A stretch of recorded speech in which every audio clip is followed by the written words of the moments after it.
Hey everyone, welcome back to my one-take movie series reviews. This time we're allowed the jump cuts. So today we're looking at Contagion, which is kind of relevant with everything going on in the world right now. Contagion dives into a viral pandemic. The basis of the movie is a young woman travels to China for business. While she's there, she contracts a virus previously not known to humans.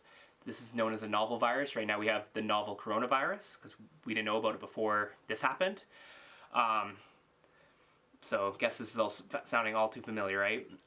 Unknowingly, she returns home, becoming patient zero in the US. This virus, unlike the one we are currently experiencing, has a higher death rate than COVID-19. It can cause seizures, but also has a lot of similarity with COVID-19 as it can easily affect people. It has a high R0, as it's pronounced, which I'll bring up a chart here.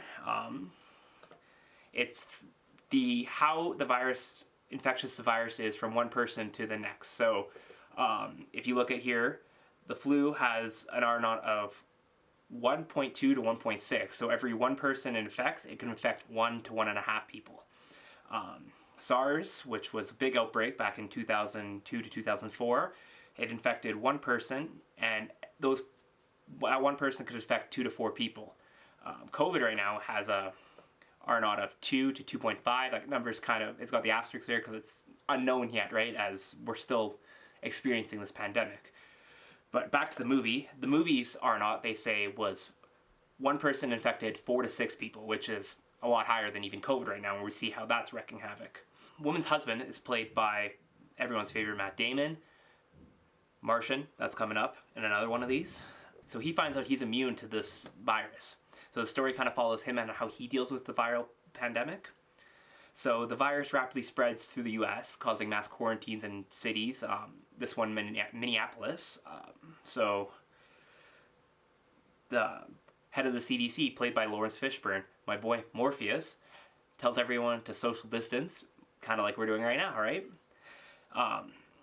So the movie follows back into the US, starting to break down with no food or anything coming into the cities that are quarantined. This causes a looting problem where people start stealing from stores, homes, and even in one scene, they steal from the military who are handing out MREs, which are meals ready to eat. As well, they start looting pharmacies, as a conspiracy theory journalist says that a type of drug that cured him you can get from a pharmacy. So throughout the movie, we also follow the CDC trying to find a vaccine or cure for this viral outbreak. What I liked about this movie is how serious this can be. We are currently in a pandemic. You can see a lot of similarities with the social distancing, the telling people to stay home, the stores running out of supplies. It's kind of all similar to the movie. Another thing I liked is they show a quick montage of how the virus spread to humans. So it went from a bat, ironic, that's where COVID-19 comes from, to a pig, where it infected other pigs, where the humans then get the pigs to freshly killed and brought to be eaten, of course. This causes a spread to humans. The last thing I liked is how it shows the quarantine, where all the roads in this movie in Minneapolis are closed.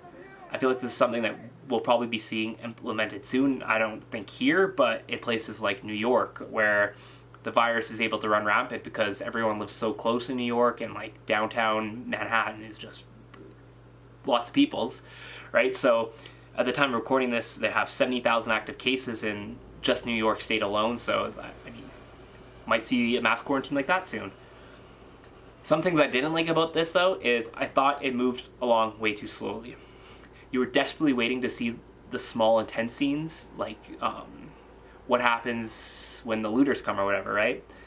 But then I feel like as the movie moves slow, the ending was really rushed. You can see the vaccine coming out, and then you get a few happy scenes that it's all over, people getting their names pulled out of the lottery, yay, we're getting the vaccine and stuff, right?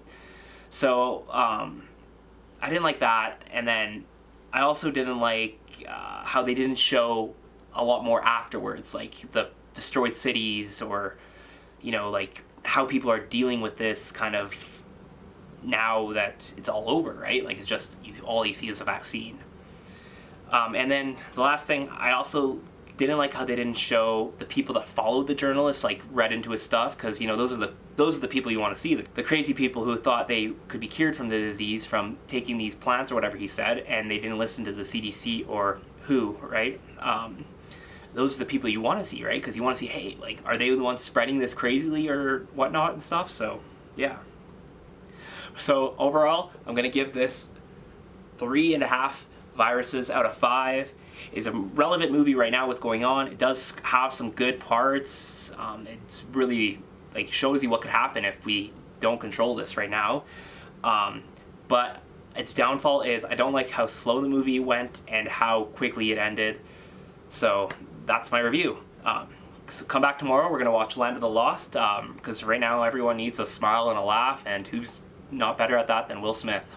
So catch you tomorrow. See ya.